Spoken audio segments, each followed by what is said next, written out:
एक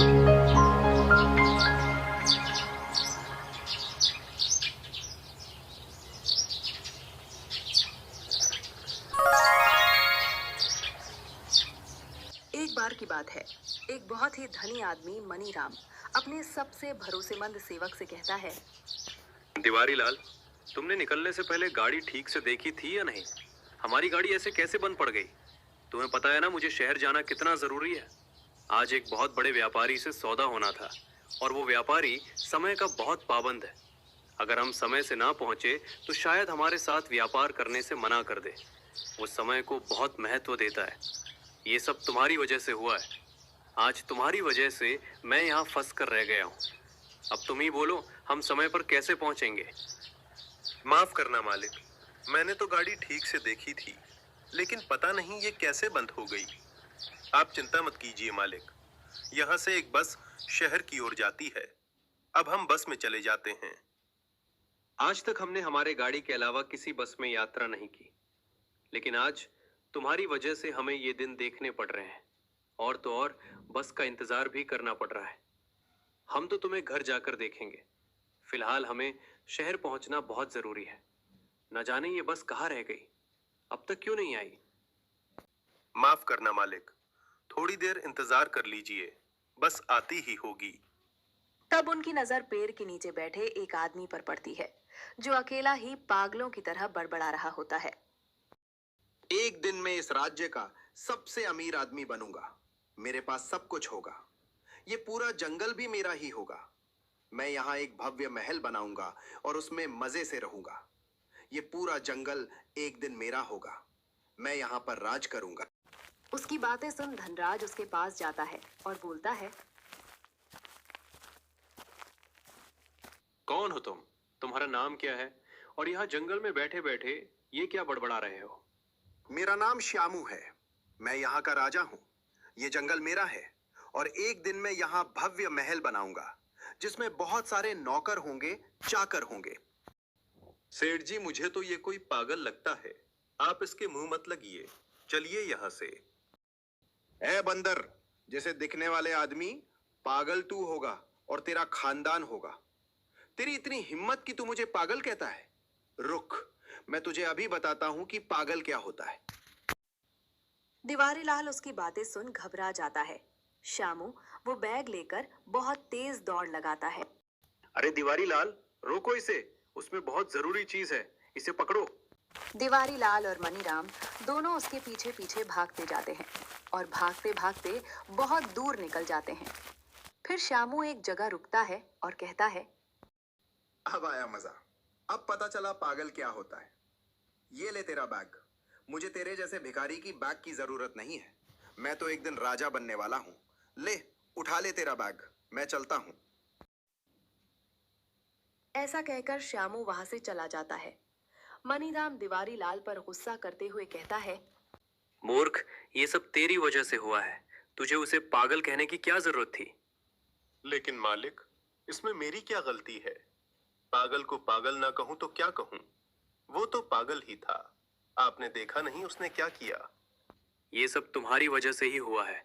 तुमने उसे उकसाया, इसलिए उसने हमारा बैग छीना और सबक सिखाने के लिए उसने हमें उसके पीछे दौड़ाया। हम बहुत दूर आ चुके हैं। हमें जल्द से जल्द वापस जाना होगा, नहीं तो बस निकल जाएगी। दोनों वापस जाते हैं। तब तक बहुत देर हो चुकी होती है। वहां खड़े एक आदमी से पूछते हैं। भाई साहब, यहाँ बस आने वाली थी, क्या वो चली गई? अरे हाँ भाई साहब, बस तो कब की चली गई। तुम बहुत देरी से आए हो। अब तो शाम तक कोई बस नहीं मिलेगी। ये सुन मनीराम को बहुत गुस्सा आता है। वो दिवारी लाल से कहता है।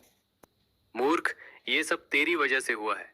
अगर तू उस आदमी से ना विरा होता तो हमें ये बस मिल जाती। उसके चक्कर में बस हाथ से निकल गई। अब तो हमें घर भी पैदल ही जाना होगा। तुझे तो मैं बाद में देखूंगा। मनीराम अपने घर लौट आता है। तब मनीराम की पत्नी कहती है।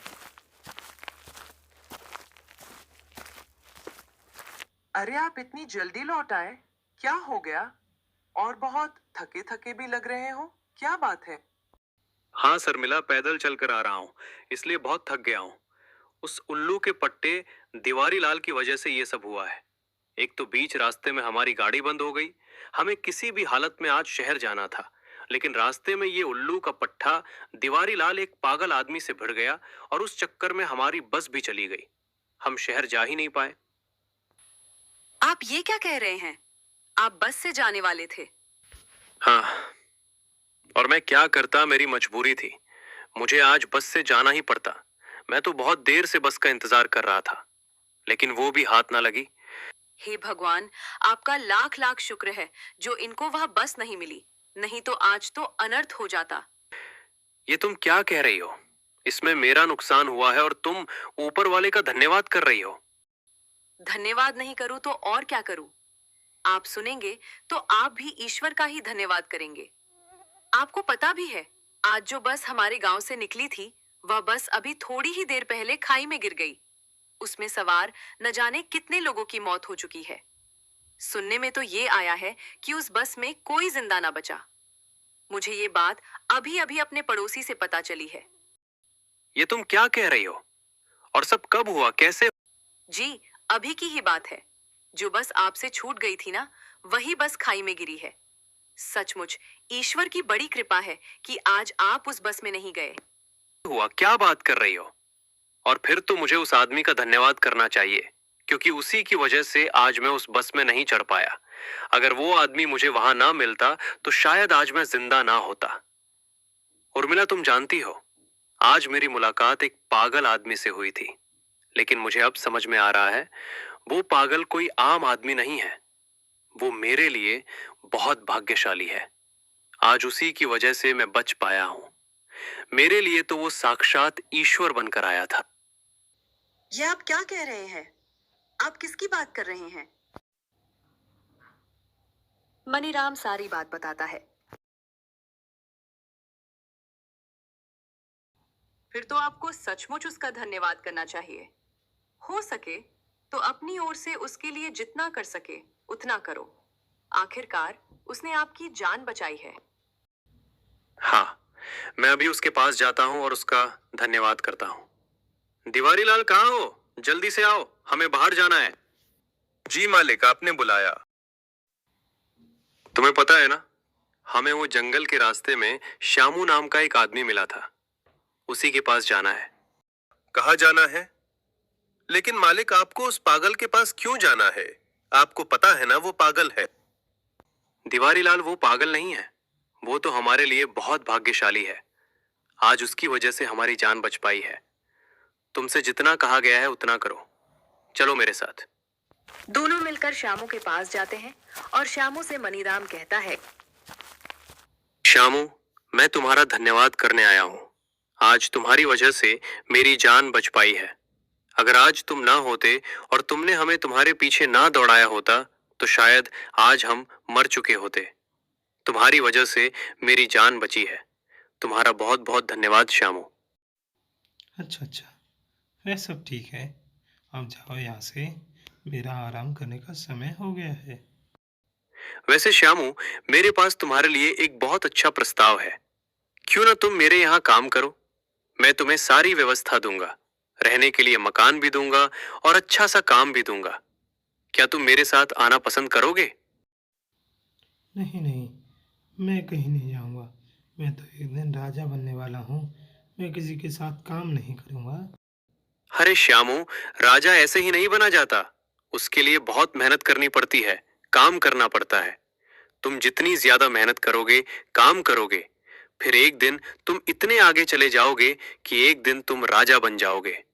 अगर तुम्हें राजा बनना है तो तुम्हें मेरे साथ चलना होगा। यूं जंगल में पड़े रहने से तुम राजा नहीं बन पाओगे।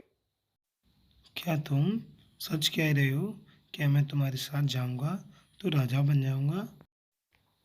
हाँ बिल्कुल। तुम काम करो, मेहनत करो और मुझे यकीन है एक दिन तुम जरूर राजा बनोगे। दोनों की बात सुन दिवारी लाल को जलन होने लगती है।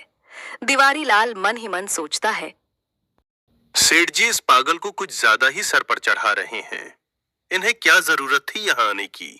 और तो और ये ई काम भी दे रहे हैं।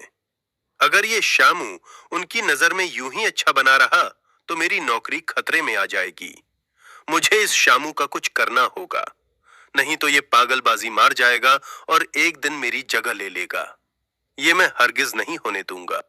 ठीक है मालिक, मैं आपके साथ चलने के लिए तैयार हूँ।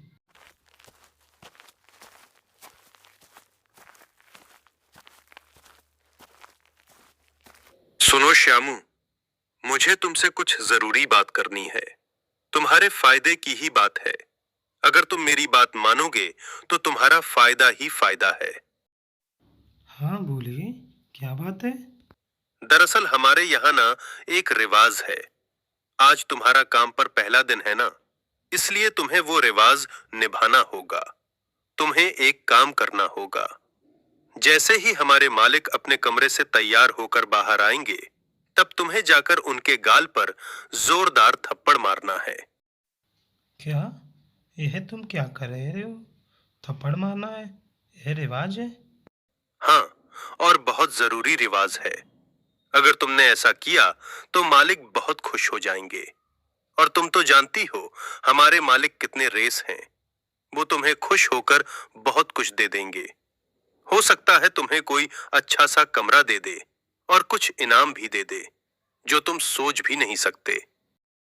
अच्छा, तो यह बात है। मैं यह रिवाज जरूर निभाऊंगा। अगर इनाम मिलने वाला है तो मैं थप्पड़ क्या, मैं तो लात भी मार सकता हूँ। आने दो मालिक को, मैं उन्हें गाल पर एक थप्पड़ मार दूंगा और फिर मालिक खुश होकर ना जाने मुझे क्या क्या दे देंगे। मुझे तो इंतजार करना है। हाँ श्यामू, ये यहाँ का रिवाज है और इसे निभाना ही पड़ता है। बस तुम मालिक के आने का इंतजार करो। उनके कमरे के बाहर ही रहना। जैसे ही वो आ जाएंगे तो तुम थप्पड़ जमा देना, ठीक है? ऐसा कहकर दिवारी लाल वहां से चला जाता है और सोचता है, ये तो बहुत बड़ा पगलेट है। इसे बातों में लेना बहुत ही आसान है। वैसे भी इसके पास दिमाग ही नहीं है। ये जरूर सेठ जी को थप्पड़ मार कर ही रहेगा। और जैसे ही ये सेठ जी को थप्पड़ मारेगा, सेठ जी गुस्से से लाल हो जाएंगे और इसे धक्के देकर इस घर से बाहर निकाल देंगे। थोड़ी देर बाद मनीराम तैयार होकर कमरे से बाहर आता है। तभी वहां पर श्यामू आ जाता है और मनीराम को एक जोरदार तमाचा जड़ देता है। मनीराम की पगड़ी नीचे गिर जाती है। मनीराम को बहुत गुस्सा आता है, लेकिन जैसे ही वो पगड़ी की ओर देखता है, उसका गुस्सा डर में बदल जाता है। मनीराम देखता है तो उसके पगड़ी में एक जहरीला मकड़ा होता है। जीस के डंक बहुत तेज थे। वो मकड़ा वहां से चल जाता है। मनीराम वो पगड़ी पहन लेता है। मनीराम बोलता है, हे भगवान, इसमें तो मकड़ा था। ये कब आया? कैसे हुआ? श्यामू, तुम्हें कैसे पता चला? तुमने आज भी मेरी जान बचाई है। अगर तुम आज ना आते, अगर तुम्हें मेरी वो पगड़ी ना गिराई होती, तो शायद मैं आज मर ही जाता। इस जहरीले बिच्छू से तो मैं बच ही नहीं पाता। बहुत तड़प तड़प के मरता। सचमुच श्यामू, तुम मेरे लिए साक्षात भगवान बनकर आए हो। आज तुम्हारी वजह से मेरी जान बच गई। तुम्हारा बहुत बहुत शुक्रिया। मैंने सही सोचा था। तुम मेरे लिए बहुत भाग्यशाली हो। तुमने आज दूसरी बार मेरी जान बचाई है। मैं तुम्हें अपने आप से कभी अलग नहीं होने दूंगा श्यामू। आज के बाद तुम यहीं रहोगे। मैं तुमसे बहुत खुश हूं। श्यामू, आज मैं तुम्हें इस घर सबसे अच्छा कमरा देता हूं। आज तुम बाकी नौकरों के साथ नहीं, एक बड़े से कमरे में रहोगे। और मैं तुम्हें इनाम के तौर पर 5,000 सोने के सिक्के देता हूं। आपका बहुत बहुत धन्यवाद मालिक। आज मैं बहुत खुश हूँ। ये सब देख दिवारी लाल को बहुत गुस्सा आता है। वो सोचता है, मैंने क्या सोचा था और क्या हो गया? भला ये मकड़ा कहां से आ गया? आज इस मकड़ा की वजह से ये पगलेट बच गया। नहीं तो आज मालिक ने इसे धक्के देकर इस घर से निकाल दिया होता। लगता है इसकी किस्मत इसका कुछ ज्यादा ही साथ दे रही है। लेकिन मैं भी देखता हूं कब तक इसकी किस्मत साथ देती है। अगली बार ये बच नहीं पाएगा। फिर श्यामू दिवारी लाल के पास आकर बोलता है, दिवारी लाल जी, ये सब आपकी वजह से हुआ है। आज मैं बहुत खुश हूं। आज आपकी वजह से सेठ जी ने मुझे बहुत अच्छा कमरा दिया है और मुझे 500 सोने के सिक्के भी दिए हैं। सचमुच, अगर आपने मुझे ये रिवाज ना बताया होता तो मुझे इतना सब कुछ नहीं मिलता। आपका बहुत बहुत शुक्रिया। हाँ शामू, तुमने देखा ना, इसलिए तुम सिर्फ मेरी बात मानना, जैसा मैं कहूं वैसा ही करना, फिर चाहे तुम्हें कुछ भी करना पड़े। तुमने देखा ना, आज मेरी वजह से तुम्हें कितना कुछ मिला है। अगर मेरी बात मानते रहोगे तो ऐसे ही आगे बढ़ते रहोगे और एक दिन तो सचमुच राजा बन जाओगे। हाँ बिल्कुल, आप सच कह रहे हैं। आप जैसा कहोगे मैं वैसा ही करूंगा। देखो, हमारे यहाँ एक और परंपरा है। कल मालिक जब खेत में जाएंगे और मजदूरों का हिसाब किताब करने के लिए जैसे ही कुर्सी पर बैठेंगे, तब तुम चुपके से जाकर पीछे से उनके कुर्सी खींच लेना। यह बहुत पुराना रिवाज है। इससे व्यक्ति की सतर्कता की परीक्षा होती है। यह काम थोड़ा मुश्किल है, लेकिन तुम कर सकते हो। तुम तो बहुत होशियार हो, तुम कुछ भी कर सकते हैं। और जो भी व्यक्ति यह काम करता है ना, मालिक खुश होकर उसे बहुत बड़ा इनाम देते हैं। अरे तुम एक कुर्सी की बात करते हो, मैं तो 3-3, 4-4 कुर्सी भी एक साथ खींच सकता हूं। मैं ये काम बहुत आसानी से कर लूंगा। ये मेरे लिए बहुत आसान काम है। दिवारी लाल मन ही मन सोचता है। इस बार तो इसकी खैर नहीं, मालिक तो इसे सीधा जान से ही मार देंगे। फिर श्यामू खेत में मनीराम के आने का इंतजार करता है। फिर मनीराम आता है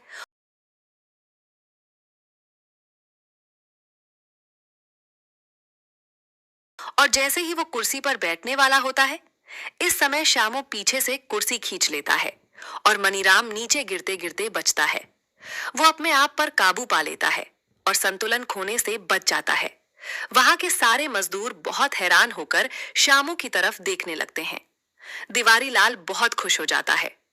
तभी मनीराम पीछे मुड़कर कुर्सी को देखता है तो उसे दिखाई देता है कि कुर्सी का एक पैर पहले से ही टूटा हुआ होता है। ये देख मनीराम सोचता है, अरे इस कुर्सी का तो एक पैर पहले से टूटा हुआ है। अच्छा हुआ शामू ने मुझे कुर्सी पर बैठने से रोक लिया, वरना आज तो मेरी कमर ही टूट जाती। सचमुच शामू मेरे लिए किसी भगवान से कम नहीं है। इसने बार बार मेरी जान बचाई है। शाबाश शामू शाबाश, आज फिर से तुमने मेरी जान बचाई है। मैंने तो देखा ही नहीं कि इस कुर्सी का एक पैर टूटा हुआ था। मेरा ध्यान ही नहीं गया। अगर तुमने इस कुर्सी पर मुझे बैठने से न रोका होता तो शायद आज तो मेरी कमर ही टूट जाती। मेरे हाथ पैर भी टूट सकते थे, कुछ भी हो सकता था, लेकिन तुमने मेरी जान बचाई है। शामू, आज हम तुमसे बहुत खुश हैं। आज से सारे हिसाब किताब की जिम्मेदारी मैं तुम्हें देता हूं, क्योंकि तुम ही मेरे शुभ चिंतक हो। तुम कभी भी मेरा घाटा नहीं कर सकते। आज तक मुझे तुम जैसा भरोसेमंद आदमी नहीं मिला। मैं तुम पर आंख बंद कर भरोसा कर सकता हूं। आज के बाद तुम हमेशा मेरे साथ रहोगे। मैं जहां भी जाऊंगा तुम मेरे साथ रहोगे, क्योंकि अगर तुम मेरे साथ रहे तो मुझे किसी बात की कोई परवाह नहीं होगी। और आजकल हिसाब में भी बहुत गड़बड़ी आने लगी है। अगर हिसाब किताब तुम देखोगे तो वो भी सही हो जाएगा।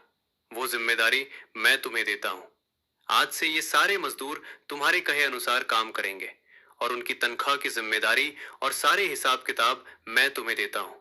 और आज से तुम्हारी तनख्वाह भी दुगनी करता हूं। लेकिन मालिक, वो सब तो मैं देखा करता था। मालिक, क्या आप मुझे काम से निकाल रहे हैं? नहीं दिवारी लाल, मैं तुम्हें काम से निकाल नहीं रहा। और भी काम है, तुम दूसरे काम देख लिया करो। लेकिन ये काम तो शामू ही देखेगा। आज के बाद तुम्हें हर समय मेरे साथ रहने की कोई जरूरत नहीं। आज के बाद शामू ही मेरे साथ रहेगा और सारे हिसाब किताब भी देखेगा। जब शामू मेरे साथ रहेगा तो मुझे किसी बात की फिक्र करने की कोई जरूरत नहीं होगी। ये सारी बातें सुन श्यामू के चेहरे पर खुशी की लहर दौड़ाती है और दिवारी लाल का चेहरा उतर जाता है। उसे मन ही मन अपने ऊपर बहुत गुस्सा आता है। थोड़ी देर बाद दिवारी लाल सोचता है, ये कैसी अजीब मुसीबत है जो खत्म होने का नाम ही नहीं ले रही। मैं जो भी कर रहा हूं सब उल्टा ही होता जा रहा है। मैं हमेशा सोचता हूं कि इस शामू को सजा मिलेगी, इसे धक्के देकर यहां से निकाला जाएगा, लेकिन सब उल्टा ही हो रहा है। मेरी एक भी चाल कामयाब नहीं हो पा रही। उल्टा वो शामू आगे बढ़ता ही जा रहा है। आज तो उसने मेरी जगह तक छीन ली। इस पागल को सेठ जी ने मेरी जगह देकर बिल्कुल भी ठीक नहीं किया। आज तक किसी की हिम्मत नहीं हुई जो मेरी जगह ले सके, और ये कल का आया हुआ पागल आज मेरी जगह बैठेगा। और तो और सारे के सारे मजदूर इसके अधीन रहेंगे। ये तो उन मजदूरों का मालिक बन बैठेगा। अगर ऐसा ही चलता रहा तो कल को सेठ जी इसे तो अपनी आधी संपत्ति दे देंगे। दिन ब दिन ये शामू सेठ जी के नजरों में उठना चल रहा है। कल को तो ये पूरा कारोबार खुद संभालने लगेगा, और तो और मुझे इसके नीचे काम करना होगा। अब मुझे कुछ बड़ा करना होगा, ऐसे काम नहीं चलेगा। दिवारी लाल एक बहुत बड़ी चाल चलता है और उस चाल के तहत मनीराम के दुश्मन एक दूसरे सेठ जी के पास जाकर बोलता है, नमस्ते चांदीमल जी, कैसे हैं? अरे दिवारीलाल, तुम यहाँ क्यों आए हो? मुझे आपसे बहुत जरूरी बात करनी है। आपके फायदे की ही बात है। तुम तो मेरे दुश्मन मनीराम के मुनीम हो। तुम और मेरा फायदा देखोगे। ये बात कुछ हजम नहीं हो रही। सच सच बताओ, किस मकसद से यहाँ आए हो? वो क्या है ना सेठ जी, दरअसल एक शामू नाम का पगलेट है जिसको मुझे रास्ते से हटाना है, और वो उस मनीराम के बहुत करीब बन चुका है। ये मेरे लिए अच्छी बात नहीं है। इसके लिए मैं आपसे हाथ मिलाना चाहता हूँ। बदले में मैं आपको मनीराम के व्यापार के सिलसिले में सारी खबर देता रहूंगा, और तो और जिस जमीन पर आपकी बरसों से नजर थी वो जमीन भी आपको मिल जाएगी। मैं कुछ ना कुछ करके उस जमीन के कागज आप तक पहुंचा दूंगा। उसके बाद वो जमीन हमेशा के लिए आपकी हो जाएगी और कोई कुछ नहीं कर पाएगा। क्या बात कर रहे हो दिवारीलाल? ये तो बहुत अच्छी बात है। उस जमीन पर तो मेरी सालों से नजर है। मैं उस जमीन को लेकर उस पर अपना व्यापार करना चाहता हूँ।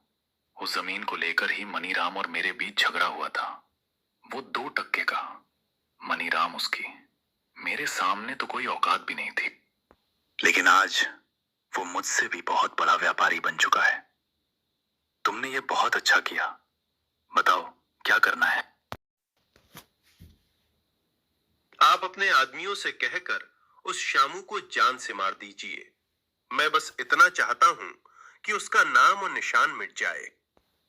ठीक है, हो जाएगा। मैं अभी अपने आदमियों को बुलाता हूँ। तुम उस शामू का हुलिया मेरे आदमी को बता दो। फिर सेठ चांदीमल अपने 2 आदमी को बुलाता है। फिर दिवारी लाल उन दोनों आदमियों को शामू का हुलिया बताता है, और सारी योजना के तहत दिवारी लाल लौटकर शामू से कहता है, अरे शामू, तुम्हें एक पास के गांव में जाना है। वहां एक वेद जी रहते हैं, उनसे तुम्हें कुछ दवाइयां लानी है। दरअसल सेठ जी को एक बीमारी है, तो उन्हें समय समय पर वो दवाइयां देनी होती है। वो हमारे गांव में नहीं मिलती, वो उसी गांव में एक वेद के पास मिलती है, और मालिक को अगर समय पर वो दवाई ना मिली तो उन्हें कुछ भी हो सकता है। वो दवाइयां मिलना बहुत जरूरी है। मुझे बहुत जरूरी काम है, नहीं तो मैं ही चला जाता। अरे कोई बात नहीं दिवारीलाल जी, मैं चला जाता हूँ। अगर इतनी ही जरूरी दवाइयां हैं तो आपने मुझे पहले क्यों नहीं बोला? मालिक के लिए तो मैं कुछ भी कर सकता हूँ।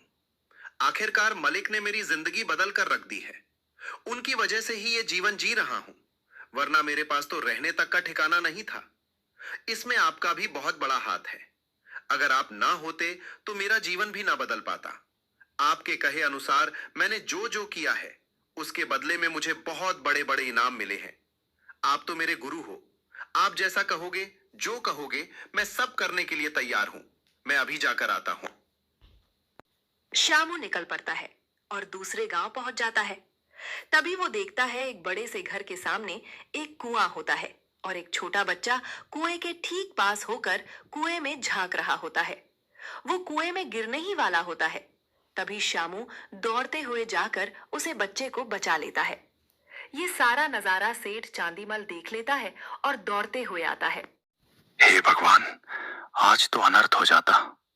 मेरे लाल, तू ठीक तो है ना? तुम कौन हो? बेटे, आज तुम ना होते तो पता नहीं क्या अनर्थ हो जाता। मैं तो मेरे पोते को खो ही बैठता। आपको अपने बच्चे को अकेले खेलने के लिए नहीं छोड़ना चाहिए। आपको उसका ध्यान रखना चाहिए। हाँ बेटे, तुम बिल्कुल सच कह रहे हो। अगर आज तुम ना होते तो पता नहीं क्या हो जाता।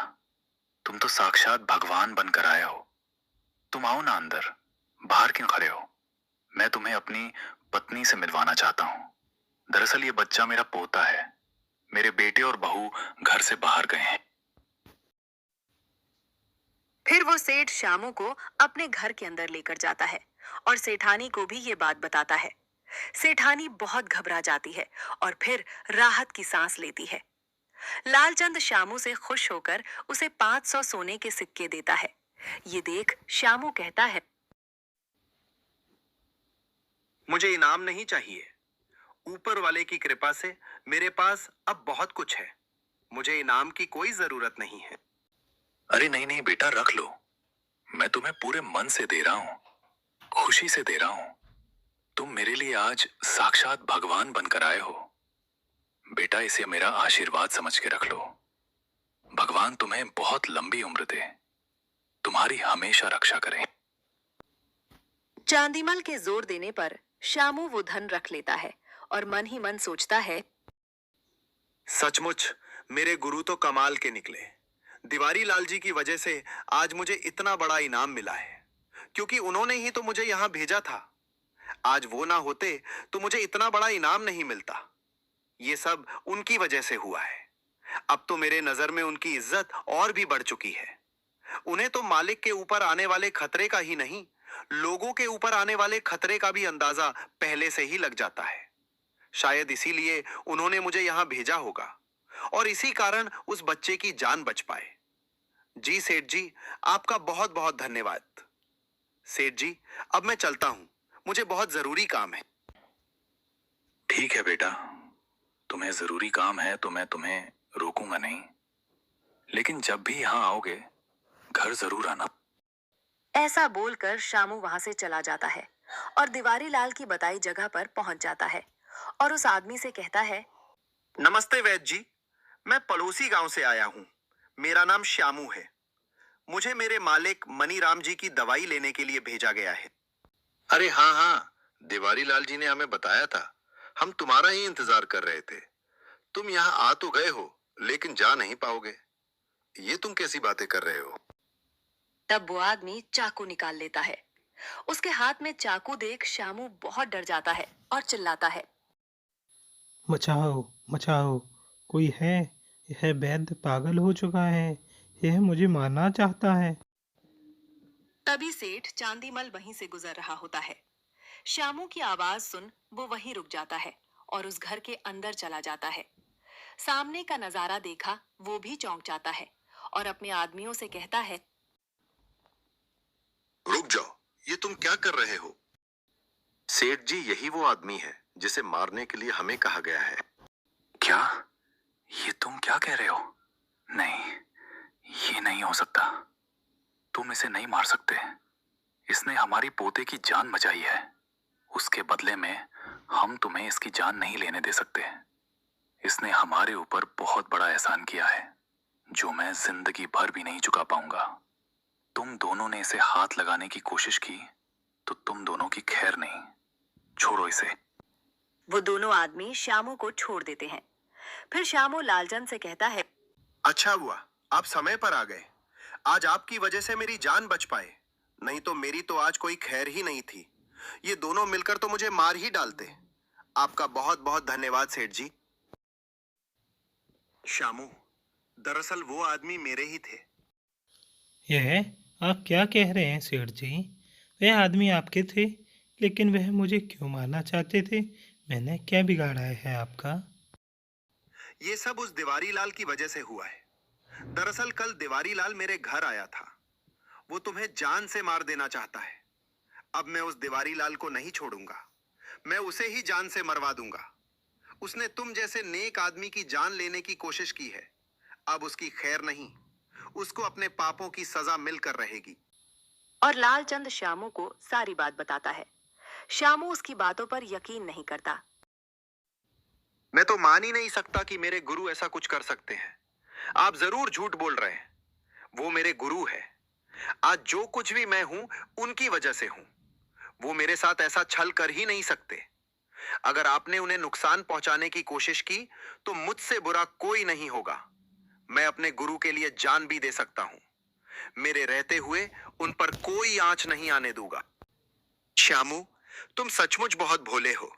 उसने तुम्हारे साथ इतना सब कुछ किया, फिर भी तुम उसका साथ दे रहे हो। सचमुच तुम बहुत महान हो। काश तुम्हारा जैसा मन मेरा भी होता।